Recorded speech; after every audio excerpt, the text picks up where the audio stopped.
입니다. 오늘 함께 나누실 말씀은 베드로전서 5장 7절부터 10절까지 말씀입니다. 베드로전서 5장 7절부터 10절까지 말씀을 우리 다 같이 합독하도록 하겠습니다. 시작. 너희 염려를 다 주께 맡기라. 이는 그가 너희를 돌보심이라. 근신하라, 깨어라. 너희 대적 마귀가 우는 사자같이 두루 다니며 삼킬 자를 찾나니 너희는 믿음을 굳건하게 하여 그를 대적하라. 이는 세상에 있는 너희 형제들도 동일한 고난을 당하는 줄을 알미라. 모든 은혜의 하나님 곧 그리스도 안에서 너희를 부르사 자기의 영원한 영광에 들어가게 하신 이가 잠깐 고난을 당한 너희를 친히 온전하게 하시며 굳건하게 하시며 강하게 하시며 터를 견고하게 하시리라. 아멘. 할렐루야. 저는 오늘 본문의 말씀을 가지고 고난에 대한 우리의 자세라는 제목으로 하나님 말씀 나누도록 하겠습니다. 우리는 인생을 살면서 원치 않는 고난들을 계속 만나게 됩니다. 또한 믿음 안에 들어와서 내가 믿음 생활을 잘하면 모든 것이 다 형통하고 또 꽃길만 걸을 것 같았지만 믿음 안에 들어와 있어도요, 여전히 우리 가운데 고난이 있습니다. 그리고 우리에게 질병, 또 관계의 아픔, 또 경제적인 어려움, 또 예상치 못한 문제들이 우리를 찾아오게 되는 것이죠. 그때 우리는 하나님 앞에 이렇게 질문합니다. 하나님, 왜 저에게 이런 일이 일어났습니까? 그러나 성경은 고난이 단순한 불행이 아니라 시험과 연단의 과정임을 우리 가운데 정확하게 말씀하십니다. 이스라엘 백성들도 이 광야에서 고난의 시간들이 있었습니다. 또 우리가 아는 욥도 고난의 시간을 거치게 되었죠. 또한 아브라함도 마찬가지고 이삭, 야곱, 요셉, 바울도 마찬가지고 많은 고난의 시간들을 겪었던 것을 우리가 보게 되는 것입니다. 그래서 하나님은 이 시간을 통해서 우리의 믿음을 점검하시고 또 정금같이 우리를 단련하시기 위해 우리 가운데 고난을 허락하신다라는 것을 우리는 깨달아야 하는 줄 믿습니다. 우리는 이 고난의 목적을 정확히 알고 또 어떻게 이 고난을 이길 것인가에 대해서 우리는 알아야 하는 줄 믿습니다. 먼저 첫 번째로는 고난에 대한 올바른 이해가 우리 가운데 있어야 되는데, 즉 고난의 목적이 무엇인가에 대해서 우리가 알아야 합니다. 먼저 고난이라는 것은 고난에 대한 주님의 목적은 우리를 영원한 영광 안으로 들어가게 하기 위한 것이다 라는 것을 우리는 말씀을 통해서 알 수 있습니다. 베드로전서 5장 10절 말씀 다시 한번 읽어보면 시작. 모든 은혜의 하나님 곧 그리스도 안에서 너희를 부르사 자기의 영원한 영광에 들어가게 하신 이가 잠깐 고난을 당한 너희를 친히 온전하게 하시며 굳건하게 하시며 강하게 하시며 터를 견고하게 하시리라. 아멘. 여기서 중요한 단어를 밑줄을 쳐놨어요. 이 잠깐이라는 단어와 영원한 영광이라는 단어가 중요한 단어인 것이죠. 우리의 고난은 잠깐입니다. 그러나 하나님의 영광은 영원한 줄 믿습니다. 고난은 끝이 아니라 영원한 영광 안으로 들어가는 통로가 되는 것입니다. 하나님은 우리를 망하게 하려는 것이 아니라 영광으로 이끄신다라는 것을 우리는 반드시 기억해야 합니다. 그러기 위해서 우리는 온전하게 되어야 하고, 오늘 말씀에 뭐라고 말씀하세요? 온전하게 하시며 굳건하게 하시며 강하게 하시며 터를 견고하게 하시리라 라고 말씀하고 있는 것입니다. 모든 건물을 지을 때는요, 만약에 5층 이상의 건물을 짓는다 그러면 밑으로 한 2, 3층 정도는 충분히 파야 이 건물이 흔들리지 않습니다. 그리고 이 시간이 대단히 오랜 시간이 걸리게 되는 것이죠.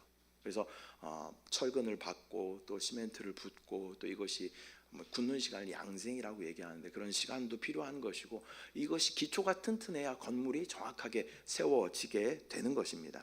우리의 믿음 역시 하나님의 영원한 영광을 누리기 위해서는 기초를 다지는 그러한 시간이 우리 가운데 필요한 줄 믿습니다. 우리의 본이 되시는 분이 바로 우리 예수 그리스도이신데, 누가복음에 보면요, 예수님께서 고난을 통하여 영광으로 들어가셨다라는 말씀이 나옵니다. 누가복음 24장 26절 말씀 함께 합독합니다. 시작. 그리스도가 이런 고난을 받고 자기의 영광에 들어가야 할 것이 아니냐 하시고. 아멘. 십자가 뒤에 부활의 영광이 있는 것입니다.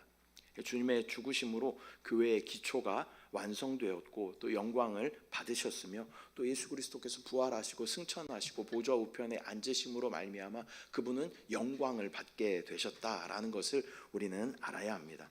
저와 여러분도 마찬가지입니다. 이 고난이 끝이 아니라 영광으로 가는 길이 된다라는 것을 여러분 꼭 기억하시길 바랍니다.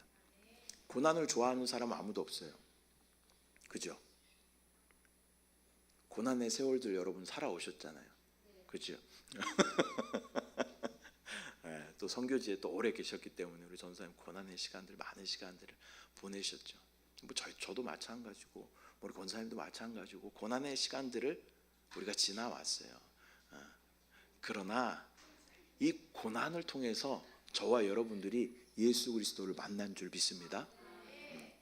그래서 고난은 영광 안에 들어가기 위해 우리 가운데 허락하신 것인데, 그러기 위해서 우리가 알아야 할 것은 먼저 우리는 이 모든 고난이 하나님의 능하신 손 아래 있음을 우리는 알아야 합니다. 베드로전서 5장 6절 말씀 함께 합독합니다. 시작. 그러므로 하나님의 능하신 손 아래에서 겸손하라. 때가 되면 너희를 높이시리라. 아멘. 이 고난이 우연처럼 보일 때가 있어요. 그러나 하나님의 능하신 손 아래에 있다는 사실을 우리는 믿음 안에서 그것을 믿어야 할 줄 믿습니다. 그리스도 예수 안에 들어온 이상 우리 가운데 지워야 할 단어가 하나 있어요. 그건 무엇이냐면 우연이라는 단어입니다. 우연. 저는 설교할 때 말고는 우연이라는 얘기를 하지 않아요. 모든 것이 하나님의 주권이고 하나님의 섭니다라는 것을 우리는 깨달아 알아야 하는 줄 믿습니다. 그런데 우리가 그러한 고난 가운데 반드시 기억해야 할 한 가지는 무엇이냐면 그 고난 가운데도 주님이 우리와 함께 하신다는 거예요. 마가복음 4장에 보면 제자들이 풍랑을 만나는 그러한 장면이 나옵니다. 그런데 예수님께서 그 배 안에 함께 계셔요. 4장 39절 말씀, 마가복음 4장 39절 말씀 함께 합독합니다. 시작. 예수께서 깨어 바다더러 이르시되 잠잠하라 고요하라 하시니 바람이 그치고 아주 잔잔하여지더라. 아멘. 제자들이 이렇게 배를 타고 가는데 예수님은 배 뒤편에서 이렇게 주무시죠. 근데 갑자기 막 바람과 풍랑이 막 몰아치기 시작해요. 그래서 그들이 당황하면서 이제 예수님을 막 흔들어 깨웁니다. 그리고 예수님께서는 믿음 없음을 제자들에게 책망하셔요. 그리고 바다와 파도를 꾸짖으시죠. 그리고 잔잔하게 되는 것을 보게 됩니다. 제자들은 무엇을 봤어요? 풍랑과 파도에만 집중하고 있어요. 그래서 두려움 가운데 있는 거예요. 그런데 이 배, 흔들리는 배 안에 누가 타고 계셔요? 예수 그리스도께서 타고 계신다는 거예요. 저와 여러분도 마찬가지입니다. 주님께서 우리 가운데 오시면요, 절대 우리를 떠나지 않는다고 약속하셨어요. 저와 여러분의 인생이 풍랑과 파도를 만나는 그러한 인생일지라도 정확하게 진실은 진리는 무엇이냐면 우리 가운데 주님이 여전히 함께 하신다는 거예요. 이 주님은요, 모든 파도와 풍랑을 잠잠하게 하실 수 있는, 모든 것을 제어하실 수 있는 놀라운 전능하신 하나님이신 줄 믿습니다. 그것을 신뢰하는 저와 여러분들 되시기를 축복합니다.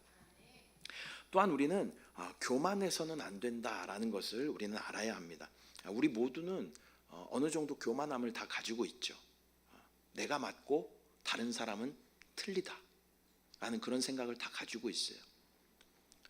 어떤 좀 뭐 교양이나 아니면 좀 도덕적으로 조금 뛰어난 사람들은 이것이 좀 덜하죠. 그러나 기본적으로 대부분 교만한 마음들을 다 가지고 있어요. 목사도 교만한 마음을 가지고 있죠.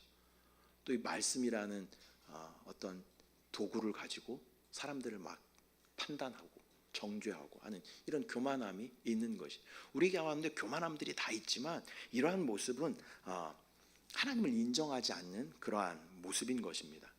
저 누구누구 성도는 아무 문제 없이 또 잘만 사는데 왜 나에게만 이런 일이 일어납니까? 라고 하나님 앞에 항변하듯이 우리가 따지기도 하죠. 그러나 하나님의 주권을 인정하지 않는 이러한 교만은 하나님의 은혜를 가로막는 그러한 장애물이 된다라는 것을 저와 여러분 반드시 기억해야 합니다. 하나님은 교만한 자들은 어떻게 하신다 그래요? 성경에 보면 대적하신다 말씀하셔요. 왜냐하면 사탄이 교만하여서 타락하였기 때문이죠. 사단은 대적자예요, 대적자. 그래서 사단의 어떤 그런 요소가 우리 안에 있기 때문에 우리 안에 교만한 모습들이 있는 것이죠. 그래서 우리에게 고난이 다가와서 우리가 겸손해질 수 있다면 하나님은요, 어쩌면 우리 가운데 다시 한번 기회를 주시는 거예요. 저와 여러분 가운데 고난이 있죠. 그때 우리가 나로서는 도저히 이것을 할 수 없다라는 것을 깨닫게 돼요. 믿음 안에 있으면 또한 우리가 하나님 앞에 엎드리게 되는 것이죠. 그래서 우리가 고난 때문에 우리가 하나님 앞에 겸손하여질 수 있다면 하나님께서, 아까 교만은 뭐라 그랬어요? 교만한 자는 하나님께서 대적하신다라고 이야기했는데 하나님께서 한 번 더 우리 가운데 기회를 주시는 거예요. 고난 때문에 내가 하나님 앞에 엎드리고 겸손해질 수 있다면 우리가 기본적으로 교만한 자들임에도 불구하고 하나님께서 다시 한번 기회를 주시는 거예요. 감사함으로 주님 앞에 나아가야 할 줄 믿습니다. 이렇게 깨닫고 겸손하게 된 자들에게는 하나님께서는 은혜를 부어주시는데, 베드로전서 5장 5절 말씀 함께 합독합니다. 시작. 젊은 자들아, 이와 같이 장로들에게 순종하고 다 서로 겸손으로 허리를 동이라. 하나님은 교만한 자를 대적하시되 겸손한 자들에게는 은혜를 주시느니라. 아멘. 하나님은 교만한 자를 대적하시되 겸손한 자들에게는 은혜를 주신다라고 말씀하고 있습니다. 낮아질 때, 우리가 겸손해질 때 우리 가운데 은혜가 임하는 줄 믿습니다. 깨어진 심령 위에 하나님의 위로가 부어지는 것입니다. 고난은 우리를 무너뜨리려는 것이 아니라 우리를 겸손하게 하여서 은혜의 자리로 우리를 인도하는 축복의 통로가 되는 것입니다. 그래서 그런 고백을 들을 때 이해가 안 가죠. 고난이 유익이다, 이런 찬양도 있어요. 근데 그 말이 절대 이해가 안 가죠. 그러나 예수 그리스도를 고난 중에 만나고 고난 때문에 내가 그리스도를 찾았다라는 것을 경험한 사람들은 이 말을 이해할 수 있는 거예요. 아, 그렇구나. 진짜 고난이 나에게 유익이었구나 라는 그런 믿음의 고백을 할 수밖에 없는 것입니다. 그렇다면 이제 두 번째로, 이 고난을 이기는 길은 무엇인가? 우리 가운데 고난이 무엇인가를 우리가 알았다면 이것을 이길 수 있는 길은 무엇인가를 우리가 한번 살펴보면요, 먼저 우리의 모든 염려를 그분께 맡겨야 됩니다. 베드로전서 5장 7절 말씀 함께 합독합니다. 시작. 너희 염려를 다 주께 맡기라. 이는 그가 너희를 돌보심이라. 아멘. 우리에게는 끝없이 염려가 계속해서 몰려옵니다. 이게 뭐 꼬리에 꼬리를 무는 것처럼, 뭐 건강에 문제가 생기면 이것이 건강의 문제로만 끝나는 것이 아니라 병원비가 얼마 나올 건데, 뭐 경제적인 그런 걱정과 염려로 이어지게 되죠. 또 자녀에 대한 문제가 생기면 미래에 대한 염려로 또 이어지게 되고, 이것이 계속 이렇게 꼬리에 꼬리를 물고 우리 가운데 계속 다른 염려들을 가져오는 것을 우리가 경험하게 되죠. 마치 인간은 염려를 생산해내는, 끊임없이 염려를 생산해내는 공장 같아요. 그리고 또 그 안에 스스로를 가둬버려요. 또 그 안에 그 염려 가운데 막 힘들어하며 고통스러워하는 것이 인간의 어떤 삶이라는 것이죠. 염려하지 않아도 되는 것인데 굳이 염려를 만들어내요. 그 안에 갇혀서 힘들어하고 괴로워하는 우리의 어떤 이러한 좀 아이러니한 그런 모습들이 우리 가운데 있다라는 것이죠. 그런데 하나님의 입장에서 봤을 때는요, 저와 여러분은 하나님 앞에 어떠한 존재일까요? 보물과 같은 존재예요. 소중한 존재인 줄 믿습니다. 하나님을 우리가 뭐라고 불러요? 하나님 아버지하고 불러요. 아버지인 저에게는 이 자녀들이 어때요?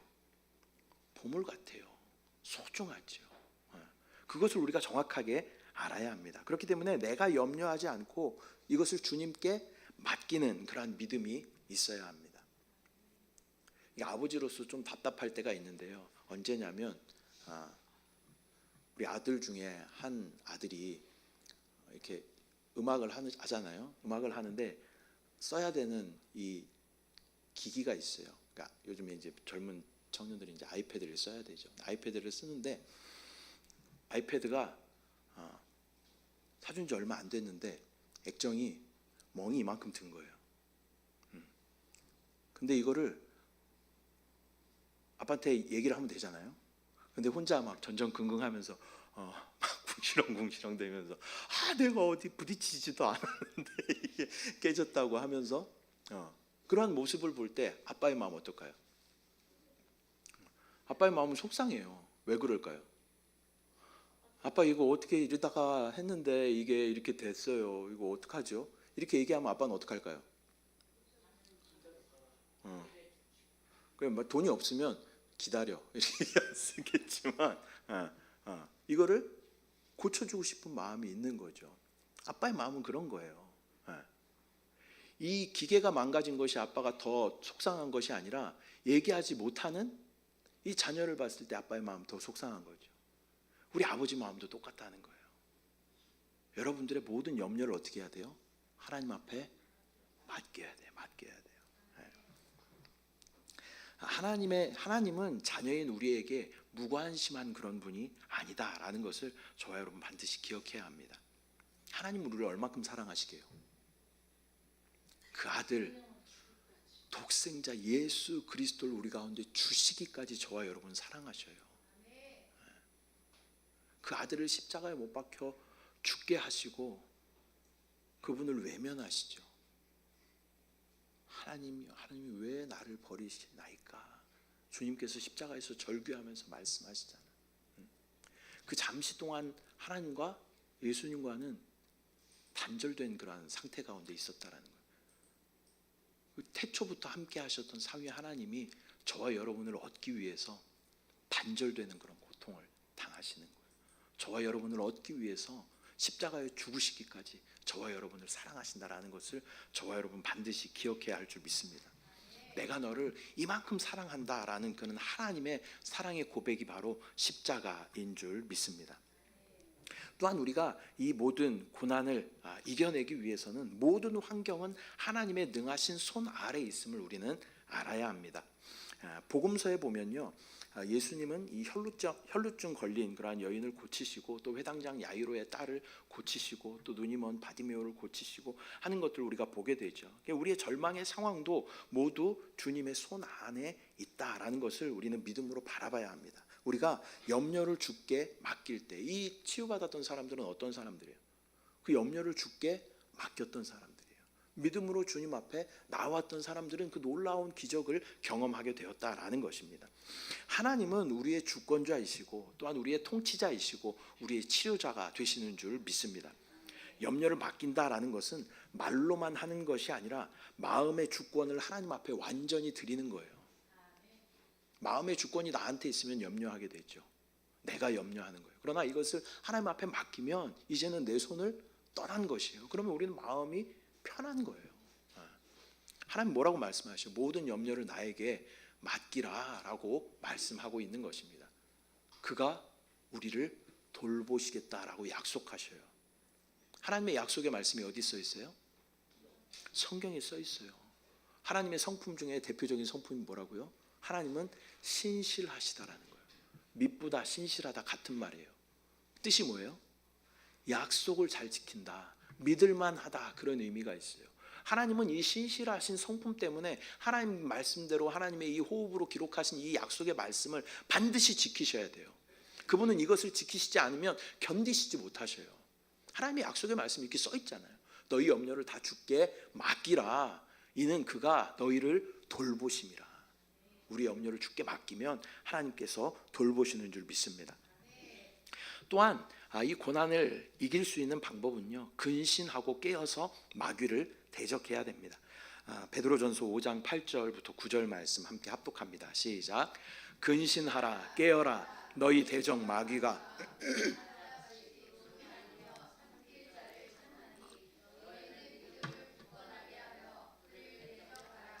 이는 세상에 있는 너희 형제들도 동일한 고난을 당하는 줄을 알미라. 아멘. 우리의 모든 염려들을 다 내려놓고 근신하고 깨어서 마귀를 대적하라라고 말씀하십니다. 이 모든 염려를 하나님께 맡길 때 우리는 깨어있게 되는 것입니다. 예화를 하나 들어볼게요. 제가 예화를 잘 안 들잖아요. 그래서 오늘 예배가 끝나고 공부할 때 또 제가 물어볼 거예요. 여러분 뭔가 귀를 틀어 막아도 영의 귀가 열려있기 때문에 다 들려요. 그래서 꼭 뭐라도 하나 건져야 돼. 그래서 여러분들 기억하기 쉬우라고 이제 예화를 하나씩 들려고 합니다. 예화를 한번 들어볼게요. 자, 대한민국에 버스가 이제 처음으로 들어왔어요. 한 할머니가 이 버스를 처음 타본 거예요. 무거운 보따리를 들고 버스를 탔어요. 근데 이제 의자에 앉았는데 할머니가 계속 이 무거운 보따리를 계속 이렇게 들고 있는 거예요. 그래서 옆에 앉아있던 오지랖파 아저씨가 이 할머니한테 물어봅니다. 할머니, 왜 이게 무거운데 그거를 그렇게 보따리를 그렇게 들고 있냐고, 바닥에 내려놓으면 편할 텐데요. 그랬더니 이 할머니가 멋쩍게 웃으면서 이렇게 대답합니다. 아유, 나 태워준 것도 고마운데 어떻게 짐까지 태워달라 그래요. 제가 그렇게 염치 없는 사람은 아닙니다. 이렇게 이야기하는 거죠. 하나님께서 우리를 구원하시고 주님 안에 우리를 있게 하신 것은 우리의 모든 존재와 우리의 모든 근심과 염려 또한 다 주님께 맡기라고 하신 것입니다. 너만 오고 이 염려는 탈 수 없어, 이렇게 얘기하시는 게 아니에요. 우리의 전 존재를 주님께 맡기라고 주님께서 약속하신 것입니다. 우리가 염려를 붙들고 있으면 우리는 판단이 흐려져요. 이거 지금 계속 들고 있으면 어때? 힘들어요. 그러나 하나님께 이것을 맡길 때 우리는 분별이 되고 뚜렷해지는 것입니다. 이 근신이라는 말은요, 말이나 행동을 삼가고 조심하다라는 그러한 의미를 가지고 있습니다. 이러한 근신은 두려움이 아니라 믿음에서 나오는 줄 믿습니다. 이 마지막 시대를 살아가고 있는 우리는 염려하는 것이 아니라 염려하면 우리 눈이 흐려져요. 이것을 주님께 맡기며 깨어 근신하며 하나님의 때를 기다려야 하는 줄 믿습니다. 또한 믿음을 굳건하게 하여 우리는 마귀를 대적해야 합니다. 근신하라 깨어라, 너희 대적 마귀가 우는 사자같이 두루 다니며 삼킬 자를 찾는다라고 말씀하고 있습니다. 마귀는요, 계속 고난 가운데 우리 가운데 속삭입니다. 우리 가운데 고난이 딱 오잖아요. 그럼 마귀는 정확하게 그것을 알고 우리 가운데 와서 속삭여요. 야, 거 봐, 너 또 고난이 왔지. 하나님이 너를 버렸어. 하나님 널 절대 사랑하지 않아 라고 계속 우리 가운데 이간질하면서 또 때로는 우리 가운데 큰 소리로 우리를 위협하면서 으르렁대기도 하는 것입니다. 그러나 마귀는요, 이미 십자가에서 사형 집행 선고를 받은 존재예요. 그래서 이 마귀는요, 성경에 보면 이 뱀이 예수님의 발 뒤꿈치를 조금 상하게 한다라고 나와요. 그러나 그리스도는 어때요? 이 마귀의 머리를 깨트리셨다는 거예요. 밟으셨다는 거예요. 그 지금 마귀의 상태는 어떨까요? 머리가 깨져서 어떻게 피를 막 철철철 흘리면서 응 하고 있지만 아무 힘도 없는 거예요. 아무 힘도 없어. 그리고 사형 집행이 이미 결정됐다는 거예요. 근데 왜 그럴까요? 왜 이렇게 어흥하고 어떻게든 와서 이간질하고 끌어가려고 하고 왜 그럴까요? 혼자 가기 억울하니까. 어찌됐건 한 사람이라도 더 그 억울함으로 한 사람이라도 더 이 지옥불로 데려가고 싶은 것이 이 사단이 지금 으르렁대고 있는 그러한 모습이다라는 것입니다. 그것에 우리가 속고 우리의 마음을 빼앗기는 것이 아니라 우리는 담대하게 머리가 깨진 사단을 향해서 우리는 선포해야 하는 것입니다. 주님의 십자가에서 너는 이미 완벽하게 패배하였다. 나는 너의 위협을 믿는 것이 아니라 주님의 십자가를 믿는다. 역사하지 못하고 떠나 갈지어다. 우리가 이렇게 강력하게 선포하면요, 마귀는 떠나가게 되는 줄 믿습니다. 그래서 마귀에게는요, 좀 더 자존심이 긁힐 정도로 그렇게 강력하게 선포해야 돼요. 야, 봐라, 너 머리 완전 다 깨져가지고 피를 철철 흘리고 있네. 와, 이제 볼만하다. 이러면서 마귀는 좀 이렇게 좀 긁어줘야 돼. 얘는 자존심이 좀 스크래치가 나야 돼요. 상태가 그렇다는 걸 지가 모르고 계속 우리 가운데 으르렁대고 계속 이간질한다는 거예요. 그것을 정확하게 깨닫게 해줘야 돼요. 야, 피가 막 철철을, 야, 좀 봐라, 머리가 완전 박살났네. 와, 두개골 다 깨졌네. 막 이러면서 우리가 마귀의 상태를 정확하게 얘기해 줘야 돼요. 그러면 얘도 인격이 있기 때문에 자존심 상해 가요. 거기에 우리가 휩쓸리면 안 돼요. 좀 이게 피 흘리는 모습이 무서울 수 있지. 무서워 이러면 어때? 마귀는 좋아해. 정확하게 그 상태를 우리가 이야기해 줘야 돼. 그래서 마귀에 대해서는 정확하게 대적할 수 있는 그러한 믿음의 결단이 우리 가운데 필요한 줄 믿습니다.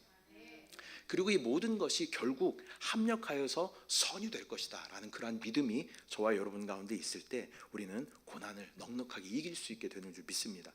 로마서 8장 28절 말씀 함께 합독합니다. 시작. 우리가 알거니와 하나님을 사랑하는 자 곧 그의 뜻대로 부르심을 입은 자들에게는 모든 것이 합력하여 선을 이루느니라. 아멘. 우리가 지금은 이해되지 않아도 마지막에는 다 선으로 드러나게 될 것입니다. 십자가의 사건도 마찬가지죠. 그 당시에 사람들이 이 십자가를 봤을 때 어땠을까요? 이 십자가에 있기 한 주 전에 종려주일이었어요. 그들이 막 이 종려가지를 흔들면서 호산나 이렇게 외치잖아요. 구하옵나니 우리를 구원하소서 이렇게 외치고 있는 거예요. 그런데 예수님께서 멋지게 백마 타고 딱 들어오실 줄 알았는데 마귀 타고 이렇게 들어오셔요. 마귀가 아니라 나귀를 마귀를 밟으시고 나귀를 타고 들어오셔요. 나귀를 타고 이렇게 들어오신다. 그래 좀 의아했을 거예요 아마. 아니 이 메시아로 오시는 주님이 왜 나귀를 타고 들어오시지? 그러나 다들 이렇게 종려가지 흔들면서 막 호산나 하니까 곁에서 막 호산나 했을 거예요. 그런데 주님께서 잡히셔요. 그리고 맞으시고 십자가에 죽으셔요. 그들의 소망이 다 꺾이는 그러한 순간이죠. 이 로마의 압제 가운데 있었던 우리를 구원하실 메시아인 줄 알았는데 그분이 맞으시고 십자가에 죽으시는 거예요. 그들에게 소망이 다 끝난 것 같았어요. 그러나 예수님은 그 십자가에서 끝나신 것이 아니라 예수님 말씀하신 대로 부활하시고 영광의 보좌에 앉으신 줄 믿습니다. 우리의 인생에도 마찬가지죠. 많은 일들이 잘 이해되지 않습니다. 망한 것 같아, 끝난 것 같아. 왜 나에게 이런 일만, 고난만 왜 이렇게 있을까라고 우리가 생각할 수 있습니다. 그러나 지금까지의 인생들을 우리가 돌아보면요, 그때 그것이 고난이었던 것 같지만 그것 때문에 우리가 예수 그리스도를 만났어요. 그것 때문에 그것이 마치 망한 것 같고 잘못된 것 같고 그르친 것 같은데 그것 때문에 우리가 하나님께서 피할 길을 내신 것도 우리가 경험하게 되죠. 그것이 세상적으로 봤을 때는 어려움이고 고난이고 아픔이고 상처 같은데 그것 때문에 우리가 예수 그리스도를 얻었다는 거예요. 그래서 결국에는 하나님께서는 이 모든 것을 합력하여 선이 되게 하신다. 이 믿음이 저와 여러분 가운데 있어야 돼요. 하나님은 완전한 선이시죠. 그리고 우리 가운데 있는 많은 일들을 하나님께서는 허용하셔요. 그러나 이 모든 것들을 하나님께서는 역전시키시고 이 모든 것을 선으로 바꾸시는 줄 믿습니다. 이것을 믿음으로 바라보고 나아가면요, 우리 가운데 좌절과 실망과 이런 것들은 다 떠나가고 하나님을 향한 소망과 기대로 충만하게 되는 줄 믿습니다. 모든 것은 주님의 뜻 안에 있고 합력하여 선이 되게 하시는 놀라운 은혜인 것을 저와 여러분 믿음 가지고 정확하게 바라보며 나아가야 할 줄 믿습니다. 말씀 맺겠습니다. 오늘은 고난에 대한 우리의 자세라는 제목으로 하나님 말씀을 나누었습니다. 이 고난은 우리 인생 가운데 끊임없이 계속해서 다가오는 파도와 같아요. 파도를 우리가 막을 수 없죠. 계속 와요. 계속. 제가 예언을 했잖아요. 여러분들 인생 가운데 죽을 때까지 고난은 계속 있을 겁니다. 저도 마찬가지. 고난이 계속 있을 거예요. 그러나 이것을 우리가 막을 수는 없어요. 그러나 이것을 우리가 두려워하지 말아야 된다는 거예요. 이것을 때 두려워하지는 말아야 됩니다. 우리는 하나님의 능하신 손 아래 우리가 있다. 이 모든 것이 하나님 주권 가운데 있다. 지금 보면 잘못되는 것 같고 지금 보면 망하는 것 같고 실패하는 것 같지만 그것을 하나님께서는 날마다 우리 가운데 선하게 바꾸시는 것을 우리가 경험하게 되는 거예요. 그것을 신뢰하는 저와 여러분들 되시기를 축복합니다. 우리의 모든 염려를 주께 맡기고 겸손하게 서서 믿음으로 마귀를 대적하라라고 주님께서 말씀하셔요. 우리에게 잠깐의 고난이 있겠지만 그 고난 뒤에는 영원한 영광이 있는 줄 믿습니다. 하나님은 우리를 온전하게 하시고 이 고난을 통해서 우리를 온전하게 하시고 굳건하게 하시고 강하게 하시고 털을 견고하게 하실 것입니다. 이것을 믿음으로 바라보고 나아갈 때 이 흔들리지 않는 그 믿음의 터 위에 하나님의 나라, 하나님의 교회가 든든하게 세워지는 줄 믿습니다. 저와 여러분이 바로 하나님의 나라요, 거룩한 터요, 하나님의 거처가 되는 줄 믿습니다. 오늘 저와 여러분의 고백이 주님, 이 고난 속에서도 저는 주님을 신뢰하겠습니다. 그 믿음 위에 하나님의 영광이 임하게 될 줄 믿습니다. 우리가 이렇게 고백하면 주님은 우리 가운데 이 모든 것을 넉넉하게 이기게 하실 담대함과 또 능력을 공급하여 주실 줄 믿습니다. 지금이 고난인 분들도 계시겠죠. 그러나 이 모든 것은 하나님 손 안에 있습니다. 그 가운데 우리가 해야 될 건 무엇일까요? 겸손하게 주의 이름을 부르는 것입니다. 이 고난을 통해서 우리가 주의 이름을 부르고 그리스도를 얻었다면 이 고난이 유익이다라는 이 아이러니가 우리 가운데 믿어지고 깨달아지는 거예요. 이 시간들을 통하여. 근데 이 시간 가운데 우리 가운데 두 가지 선택이 있죠. 이 시간 가운데 고난이 왔어요. 근데 불평하고 원망하고 하나님 지금 뭐 하시는 겁니까? 이렇게 우리가 반응할 수도 있겠죠. 그러나 이 고난 가운데 주여 나는 할 수 없습니다. 주의 이름을 부릅니다. 주의 이름을 부르는 자에게 구원을 허락하신다 주님이 약속하셨습니다. 주여 겸손히 주님을 부릅니다. 이런 자들에게는 하나님의 은혜가 임한다는 거예요. 저와 여러분 가운데 고난이 계속 있지만 저와 여러분이 날마다 겸비하여서 주의 이름을 부르고 그리스도를 얻음으로 말미암아 우리의 터가 견고하게 되고 믿음 가운데 굳건하게 세워지는 하나님이 기뻐하시는 교회, 그리스도의 몸, 저와 여러분 되시기를 축복합니다.